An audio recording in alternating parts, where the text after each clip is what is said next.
Christmas lie that turned into love. What happens when a powerful Nigerian billionaire's perfect life begins to crack? This ends now. On the I very won't night stand for everyone your is lies and watching, betrayal any his longer. fiancée disappears. His guests are already arriving. The mansion is glowing with Christmas lights. And then, he makes a desperate decision. A random woman, a fake engagement. One night meant to save his reputation. But secrets don't stay hidden forever. As champagne flows and whispers fill the air, emotions blur the line between pretend and real. And when morning comes, someone's heart will be forever changed. Was it fate or a mistake that would destroy everything? Watch till the end to uncover how a simple lie became an unforgettable love story. Like this video if you enjoy romantic Nigerian stories with suspense. Subscribe and turn on notifications for more gripping love stories, drama, and unexpected twists. Because sometimes, the best love stories begin with a secret. The Kingsley Mansion had never looked more alive. Christmas lights wrapped the tall glass windows like glowing ribbons, reflecting softly off marble floors polished to perfection.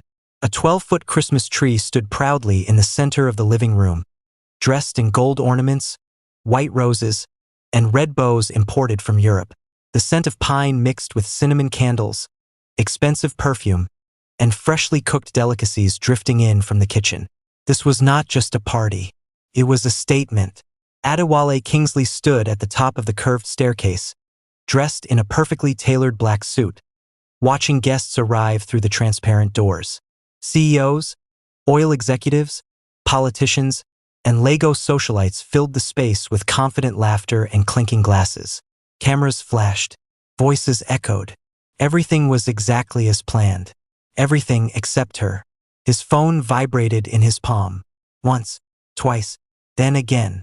He already knew before he opened the message. I'm not coming tonight. I can't keep doing this, Adewale. I'm done. Linda. His jaw tightened as the weight of the words settled into his chest. For 2 years, Linda had stood beside him in private while avoiding the public eye. Tonight was supposed to be different. Tonight, she was meant to step fully into his world, to be introduced as the future Mrs. Kingsley. Instead, she had vanished. Adewale lowered his phone slowly, forcing his expression to remain calm as guests continued to arrive. Canceling the party would be disastrous. Lego Society fed on rumors, and this event had been anticipated for months. Sir, the chairman from Abuja just arrived, his assistant whispered. Adewale nodded, masking the storm brewing inside him. Panic was not an option. Failure was unacceptable. He excused himself and stepped outside to the garden terrace, where cooler air brushed against his skin. The terrace was alive with laughter and music, fairy lights hanging overhead like tiny stars. This was where the younger guests mingled, free from the formality inside. That was when he saw her. She stood by the bar, laughing softly, her head tilted back slightly. Slim, elegant, creamy skin glowing under the warm lights. She wore a simple emerald green dress that hugged her form without trying too hard. No diamonds, no excess, yet something about her presence demanded attention. Her name, he would soon learn, was Kemi. Adewale watched her for a moment longer than necessary, unsure why his heart suddenly beat faster. Maybe it was desperation, maybe it was fate, or maybe it was the universe laughing at him. He took a breath and walked toward her. "Good evening," he said. She turned, eyes sharp but curious. "Good evening. I know this is strange," he began, lowering his voice. "But I need your help." Kemi raised an eyebrow, clearly amused. "That depends on what kind of help." He hesitated, then spoke quickly, afraid courage would abandon him. "My fiancé refused to show up tonight. My guests are inside. My family is waiting. I need someone to pretend, just for one night." Silence. Kemi studied him carefully, searching his face for arrogance, lies, or danger. Instead, she saw honesty mixed with pressure. A man used to control suddenly standing on the edge of humiliation. She laughed softly. "You rich men really live in another world." "One night," he said. "That's all I'm asking." She glanced at the glowing mansion behind him, then back at his eyes. "One night," she agreed. After that, we go back to being strangers." Relief washed over him like a miracle. Minutes later, they walked into the mansion together, fingers intertwined, stepping into a lie that would change both their lives forever. And as the Christmas lights flickered softly above them, destiny quietly took note. The moment Kemi stepped fully into the living room, she felt it. The weight of attention. Dozens of eyes lifted at once, curious, assessing, measuring her worth in silent calculations. This was not an ordinary party. This was Lagos high society, where reputation was currency and appearances were everything. Adewale's hand tightened slightly around hers. "You're doing great," he murmured, barely moving his lips. Kemi smiled, graceful and composed, though her heart beat faster than she wanted to admit. The room was stunning.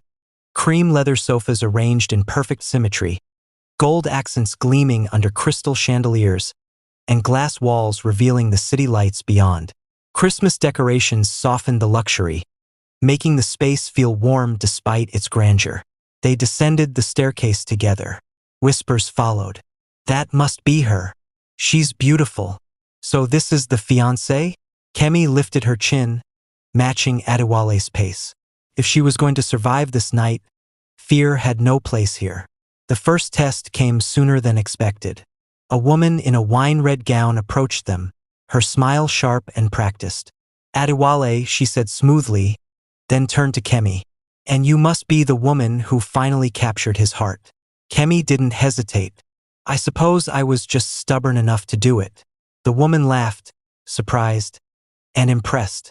Adewale glanced at Kemi, something like admiration flickering in his eyes. Minutes turned into conversations. Conversations turned into admiration. Kemi spoke with ease, answering questions without oversharing, laughing without forcing it. She didn't try to dominate the room. She belonged in it naturally.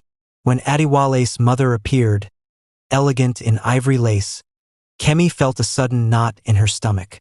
"So this is my future daughter-in-law," the older woman said warmly. "Yes, Ma," Kemi replied respectfully, dipping slightly in greeting. "You're even more beautiful than I imagined," his mother said, taking Kemi's hands. "Thank you for coming." For a brief moment, guilt stabbed Kemi's chest. This woman believed the lie completely. As the evening deepened, music grew louder. Guests danced beneath hanging mistletoe, laughter filling the space. Adewale and Kemi found themselves swaying together, closer than necessary, the performance blurring into something dangerously real. "You didn't tell me you could dance," Adewale said quietly. "You didn't tell me I'd be auditioning for my life," Kemi replied with a soft smile. Their eyes locked. For a second, the world disappeared. Then Adewale's phone buzzed in his pocket. He glanced at the screen, and his expression changed. "Is everything okay?" Kemi asked. He nodded too quickly. "Yes, just business." But it wasn't business. It was Linda, watching from somewhere outside the mansion gates, unseen, unannounced, and very aware that the man she abandoned had replaced her. As the Christmas lights twinkled overhead and the music drowned out the truth, a silent storm gathered, one that would soon threaten to expose everything. And neither Adewale nor Kemi realized just how fragile their perfect performance truly was. Linda had not planned to come. Yet there she was, sitting in the back seat of her car outside Adewale Kingsley's mansion, watching the glow of Christmas lights spill into the Lagos night like mockery. The laughter drifting beyond the gates felt personal, almost cruel. She clenched her phone in her hand. Curiosity had pulled her here. Pride had kept her outside. Jealousy now burned in her chest. Through the tall gates, she caught a glimpse of the woman beside Adewale. Slim, elegant, confident. Who is she? Linda wondered bitterly. Inside the mansion, Kemi felt the shift before she saw it. Adewale had grown quieter, distracted, his eyes darting toward the entrance more often than necessary. When the music paused briefly and applause filled the room, Kemi noticed his jaw tighten. "Someone you're expecting?" she asked softly. "No," he replied too quickly. The lie hung between them. Then the doors opened. Conversation dipped. Heads turned. Linda walked in, She wore a fitted black dress, sharp, deliberate, her heels clicking against the marble floor like a countdown. Her eyes locked on Adewale instantly, then slid to Kemi, slow and assessing. The air thickened. Adewale felt his chest tighten. He hadn't imagined this. He hadn't prepared for it. Linda stopped a few steps away from them, a smile playing on her lips that didn't reach her eyes. "So this is the party I wasn't important enough to attend," she said lightly. Kemi stiffened but did not release Adewale's hand. "Linda," Adewale said quietly, "you said you weren't coming." "I changed my mind," she replied, her gaze never leaving Kemi. "I see you replaced me rather quickly." Silence rippled through the nearest guests, curiosity sharpening like knives. Kemi met Linda's eyes calmly. "Good evening," Kemi said. Kemi." Linda's smile widened. "Of course you are." Adewale stepped forward, protective instinct rising. "This isn't the time." Linda laughed softly. "Oh, Adewale, this is exactly the time." She turned to Kemi. "Does he tell you how he hates surprises? Or how he plans every detail of his life like a business deal?" Kemi's heart pounded, but her voice remained steady. "He told me enough." A pause. Then Linda scoffed. "Enjoy it while it lasts." She turned and walked away, heels echoing sharply as the music slowly resumed, conversations restarting in cautious whispers. Adewale exhaled deeply, running a hand through his hair. "I'm sorry you had to see that." Kemi looked at him, not angry, not afraid, but thoughtful. "She loved you," Kemi said. "Yes," he replied, past tense. She studied his face. "Then why does it still affect you?" The question struck deeper than he expected. Later that night, as guests thinned and the mansion quieted, Adewale found Kemi alone by the Christmas tree, its lights reflecting in her eyes. "I should leave," she said softly. "This was supposed to be pretend." He stepped closer. "And if I don't want it to be?" Her breath caught. "For tonight," she said carefully. "We finished the lie." Their fingers brushed, electric, unplanned. Outside, Linda sat in her car again, watching the lights fade one by one, realizing too late that she had walked away from something that refused to wait for her return. And inside the mansion, beneath Christmas lights and unresolved truths, a dangerous feeling took root, one neither Adewale nor Kemi was ready to name. Morning crept into the Kingsley mansion quietly, like an uninvited truth. The Christmas lights were still on, though dim now, their glow fading beneath the pale gold of dawn. Empty glasses sat abandoned on marble countertops, and the once lively living room carried the soft echo of laughter long gone. Kemi stood by the floor-to-ceiling window, watching the sun rise over Lagos. She had barely slept. Everything about the night replayed in her mind. The whispers, Linda's eyes, Adewale's silence when it mattered most. What was meant to be simple had become complicated in a way she hadn't prepared for. She picked up her handbag. It was time to go. Adewale found her in the hallway leading to the guest wing. He looked different in the morning light. Less polished, more human. No suit, no armor. Just a man who had made a reckless choice and was now afraid of losing it. "You're leaving," he said. "Yes," Kemi replied gently. "This ends here, before it becomes something we regret." He leaned against the wall, exhaling slowly. "I don't regret last night. That's exactly the problem." She turned to face him fully. "You asked me to play a role. I did, but I won't be used to heal wounds I didn't create." Her words landed hard. Adewale nodded. "You're right. Linda was my past. But what I felt last night, it wasn't pretend." Silence stretched between them. Kemi shook her head. "Feelings born in chaos don't always survive daylight." "Then give me daylight," he said quietly. "Give me honesty."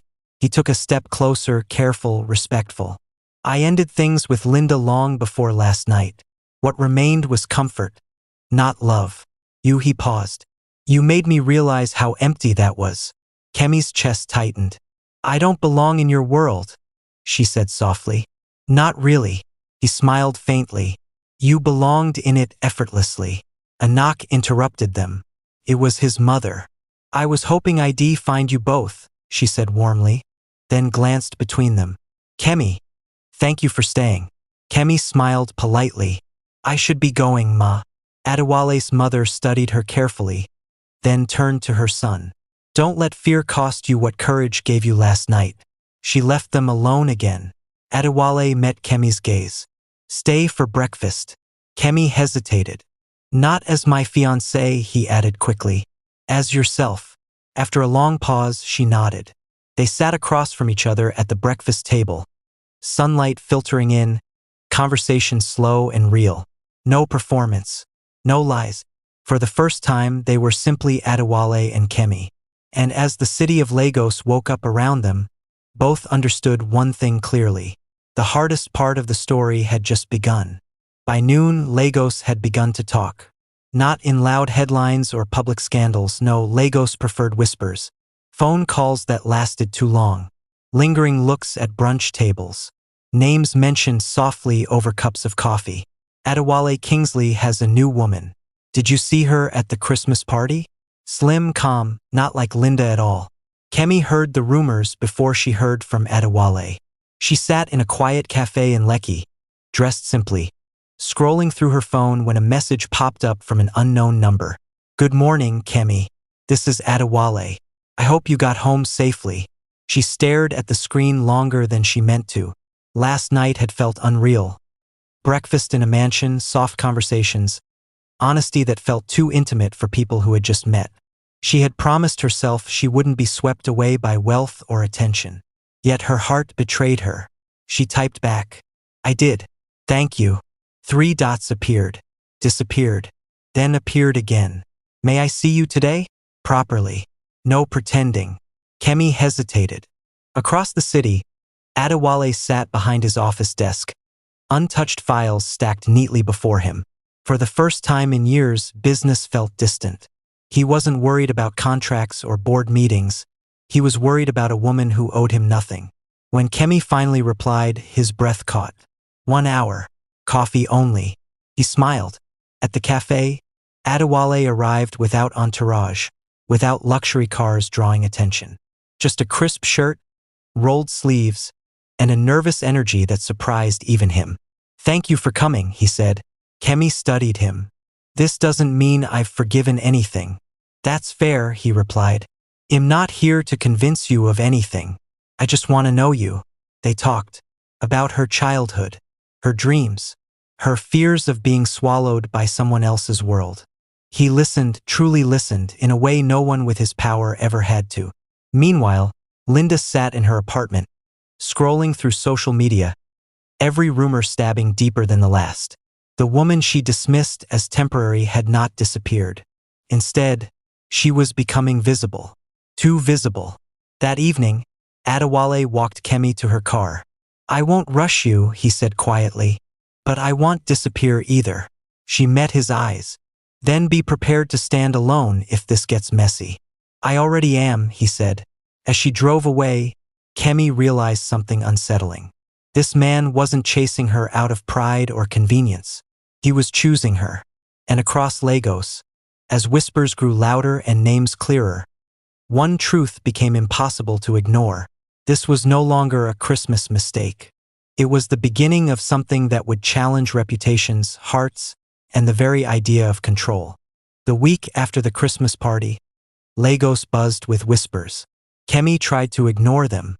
She went about her life, work, friends, quiet routines, but everywhere she went, people looked. Phones peaked. Conversations paused mid-sentence. Social media lit up with images from the party, tagging Adewale Kingsley's new fiancé, questioning, speculating. Then came Linda.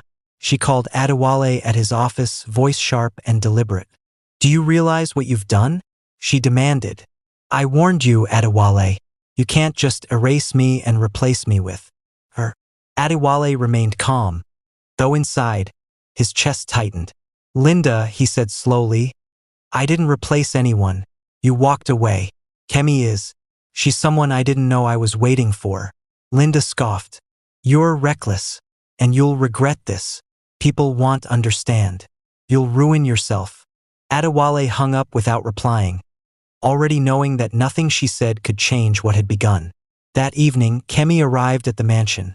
officially invited this time, aware of the silent tension that followed her with every step. Adewale greeted her at the door, his smile genuine but tinged with worry. "I heard," she said quietly, "that she's been spreading rumors." "And let her," Adewale replied. "Let people talk. We can't live in other people's opinions." Inside, the mansion glittered in the warm glow of fairy lights. Even the luxurious marble floors and crystal chandeliers seemed to hum with the city's whispered gossip. But tonight, it wasn't about appearances. It was about truth. They walked together toward the Christmas tree, now stripped of some ornaments from the festive rush, a symbol of endings and beginnings. "Kemi," Adewale said, stopping her. "I need you to understand something. Last night, and all the moments since. This isn't a game. I don't know how to explain it, but..." She held up a hand. "I know. I feel it too. But are we ready? Lagos, the world, they'll judge." He took both her hands in his. "Let them judge. This is us. Whatever comes next, we face it together. Not as a secret, not as a lie, but as ourselves." Her chest tightened, fear and excitement mingling. She nodded slowly. At that moment, a message buzzed on Adewale's phone. He glanced at it and frowned. It was Linda sending a photo from the party, her and a few influential socialites, the kind of image meant to provoke, to reclaim attention. Adewale looked at Kemi, his expression steady. "See?" he said softly. "The storm is coming, but storms pass. And after the storm," he smiled, pulling her close, "we decide what remains." Kemi's heart beat faster. For the first time, she realized the magnitude of the choice before her. Step into a life that could challenge every comfort she'd known, or step back and let a fleeting opportunity fade. She chose him, and as Lagos slept beneath a web of city lights, the mansion glowed with certainty. A love that had started as a Christmas lie now standing firm against the first test of the world. A Christmas lie becomes dangerous. What happens when love begins as a lie? But everyone around you wants the truth? Adewale Kingsley thought he could control the night. He thought Kemi was just a pretend fiancé. But now whispers are growing louder. Rumors are spreading. And Linda, she's not done yet. Can a new love survive the weight of society, jealousy, and secrets? Or will the past destroy everything before it even begins? Find out what happens next in the thrilling continuation of this Nigerian love story. Like this video if you love suspenseful romance. Subscribe and turn on notifications to follow Adewale and Kemi's journey. Because sometimes love is worth the storm. Next part of the story promises drama, romance, and a twist you won't see coming.